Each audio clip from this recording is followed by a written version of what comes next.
How to add bullet points in Google Slides. So in this video today we are going to learn about. So guys, let's start with the video, and at the end, if you like this video, hit the like button, subscribe my channel, and don't forget comments below. So let me start with the video. Okay guys, so here we are. This is my Google slide. First let me insert the text. Just click on this text option, draw the text box, and at here at starting just keep the cursor here and go to that option, the bullet points. Okay, so if you don't find this option, you can see this three dot option here. You can click on it and you can find this bullet point icon. Okay, just click on it. Now you start the bullet points like this.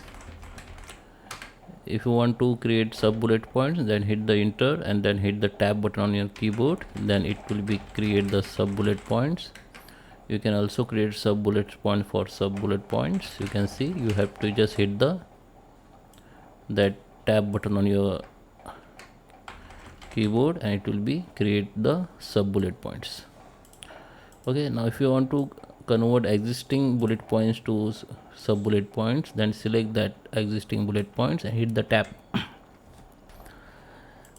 Okay, so you can see after hitting the tab, this converted in sub bullet points. So that is how you can insert the bullet points in my Google slide. You can also change the style of this bullet point. Just click within the text box and here just click on this down arrow and you can see there is a style of bullet points you can change. Okay, there is a few style you can see. So guys, that is how you can insert the bullet points in Google slide. I hope you like this video. Please subscribe me. Thank you for watching.